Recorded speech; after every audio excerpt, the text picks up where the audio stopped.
여러분 안녕하세요.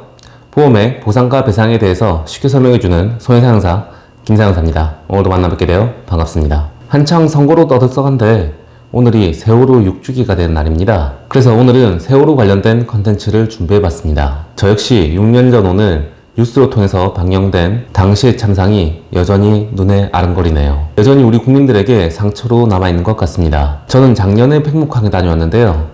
여전히 바다는 적막스럽고 슬퍼 보이더라고요. 먼저 세월호 사고로 인한 유가족들에게 위로의 말씀을 전하겠습니다. 저희 보상튜브는 손해배상 전문가로서 유가족들에게 지급된 손해배상금에 대해서 심층적으로 다뤄볼까 합니다. 비극적인 사안에 대해서 금전적으로 논하냐고 일부 비판적으로 바라보실 수도 있겠지만 여전히 많은 루머들이 확대 재생산되고 있는 사안이라 전문가 입장에서 이 금액에 대한 심층적인 분석이 필요할 것 같다 판단해서 이번 컨텐츠를 준비해봤습니다. 이번에 일부 뉴스에서 방영된 것보다 더 심층적으로 분석해서 여러분들에게 알려드릴까 합니다. 그러면 보상튜브 시작해보겠습니다. 먼저 본 사건은 대한민국이라는 나라가 일반 개인에게 손해배상 책임을 진 사건입니다. 이것도 모두 법에서 규정하고 있으며 이 법은 국가배상법에 규정하고 있습니다. 2018년에 진행된 판결을 보시면은 대한민국 정부와 청해진 해운이 공동으로 불법행위를 저질러 손해배상을 하여야 하며 정부가 우선적으로 손해배상을 하고 그런 다음에 청해진 해운에 구상하는 것으로 정리가 되었습니다. 이 손해배상액을 지급하는 방식은 국가배상법이라고 계산식을 달리 쓰는 것이 아니라 일반 개인이 개인에게 민사상 손해배상액을 산정하는 방법과 똑같은 산식을 사용하고 있습니다. 우리가 손해액을 산정할 때는 정신적 손해와 그리고 소극적 손해와 직접적인 손해를 나눠서 산정합니다. 사망의 경우에는 정신적인 손해가 위자료에 해당할 것이고요.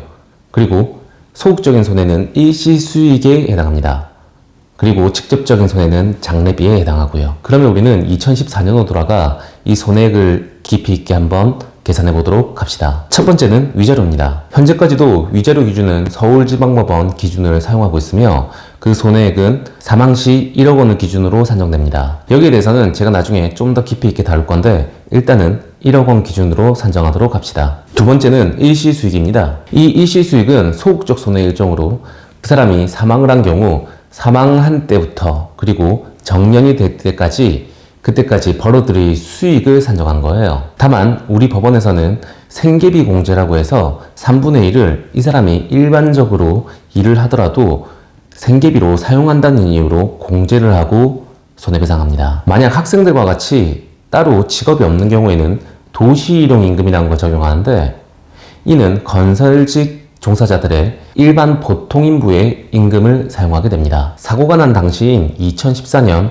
상반기의 도시일용임금은 한 달에 185만 1652원에 해당합니다. 그래서 이 금액을 사망한 때로부터 정년까지 얼마가 되는지 산정을 해야 합니다. 하지만 이 금액이 먼 미래에 있는 것을 지금 당겨와서 받는 것이기 때문에 현가 산정이라는 것을 해야 해요. 우리가 지금 받을 돈을 미래에 받을 때 이자를 계산해서 받아야 되는 것처럼 반대로 먼 미래에 있는 돈을 지금 가져와서 받을 때에는 그만큼 이자를 공제하고 받게 되는 거죠. 이 공제 방식에 대해서 우리 법원은 호프만식 이자 공제법을 사용하고 있는데요. 이러한 이자 공제 방식은 414개월이 넘어가는 경우에는 과잉배상의 문제가 될 수 있기 때문에 그 이상을 넘지 않는 게 우리 법원의 판단입니다. 그래서 이 414개월이 호프만식으로 산정을 해서 바꾸었을 때 240이라는 수치가 나옵니다. 그래서 이 240이 호프만식 계산에서 최고 한도라고 보시면 됩니다. 고등학생의 경우에는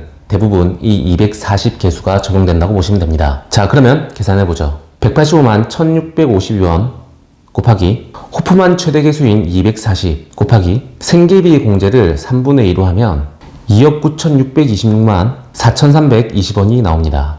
세 번째로는 장례비를 계산해야 되겠네요. 우리 법원 기준으로 현재 장례비는 500만 원을 인정하고 있습니다. 이렇게 산정된 금액을 모두 합치면은 4억 126만 4,320원이 나옵니다. 그런데 이렇게 판단한 금액이 세월호 사건이 난 당시 금액이고요. 배상금을 지급하기까지는 상당한 시간이 걸린 이후에 배상을 하였습니다. 이러할 경우 민사소송법에 따라서 이자를 5%를 가산해서 지급합니다. 실제 피해 학생의 유가족에게 지급된 금액은 이자 5%와 그리고 위로금 5천만 원을 더한 약 4억 9천만 원이 지급되었습니다. 실제 세월호 유가족들에게는 8억 9천만 원의 금액이 지급되었습니다. 그런데 이는 국민성금이 3억 원, 그리고 개인적으로 D보험사에 가입한 여행자 보험이 1억 원, 이렇게 4억 원이 따로 더 가산된 금액이에요. 그리고 이때 일부 유가족들은 정부가 손해배상한 금액을 받았지만 다른 일부 유가족들은 정부를 상대로 소송을 했습니다. 그리고 그 소송까지는 4년 3개월이라는 시간이 걸렸습니다. 자, 그러면 제가 아까 설명하겠다던 위자료에 대해서 마저 설명드리도록 하겠습니다. 이 세월호 참사 이후에 우리나라의 손해배상금에 대한 상당히 많은 논의들이 있었습니다. 그중 민사 손해배상액 중 위자료가 큰 화두가 되었어요. 위자료가 판사의 재량권에 의해 가지고 판단하지만 주로 이용되고 있는 서울지방법원의 기준이 타 국가에 비해서 현저하게 낮다는 게 문제였죠. 그래서 2016년 10월 전국 법원을 대표하는 법관들이 모여서 현재 위자료 기준에서 불법 행위를 유형별로 나눈 다음 분류를 따로 하는 새로운 방안을 마련하였습니다. 이는 교통사고, 재난사고, 그리고 영리적 행위와 인권 침해와 관련된 내용을 따로 나누었고요. 세월호의 경우에는 재난사고에 해당하기 때문에 위자료 기준이 기본으로 2억으로 지급될 수 있게 된 거죠. 그리고 재난사고의 경우에는 가중 여부를 판단해서 최대 4억까지 지급할 수 있습니다. 이후 2018년 이 기준은 세월호 판결이 나기 이전에 적용이 되었고요. 그래서 일반 사고에 비해 재난사고로 분류돼서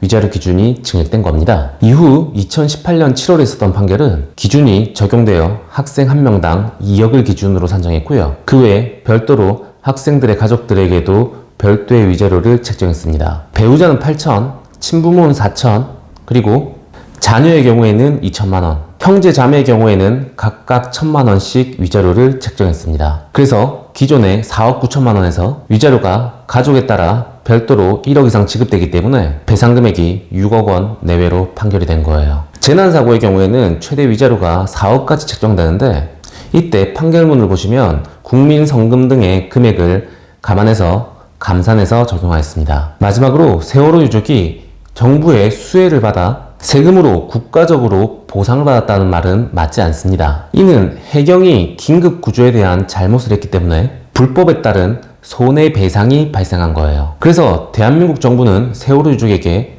보상금을 준 적이 없습니다. 세월호 유족이 받은 금액은 대한민국 정부와 청해진 해운의 불법 행위로 인해서 발생한 금액에 정부가 내표해서 손해배상을 한 것뿐이에요. 관련 내용이 더 궁금하신 분들은 제가 게시글에 해당 판례에 링크를 남겨놓도록 하겠습니다.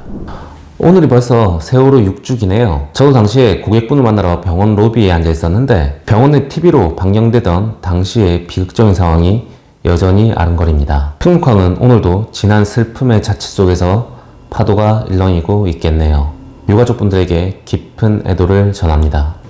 부디 근본 영상으로 가짜뉴스를 통해서 세월호 보상금에 대한 내용을 들으신 분들은 그 오해를 푸셨으면 좋겠네요. 저희 보상튜브는 여러분의 제보를 받고 있습니다. 교통사고나 보험 관련 사건을 저희에게 제보해 주시면 저희 보상튜브에게 큰 도움이 됩니다. 시청자 여러분이 보험에 대한 권리를 찾을 때까지 저희 보상튜브가 함께 하겠습니다. 이상 보상튜브였습니다.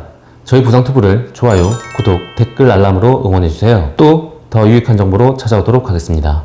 감사합니다.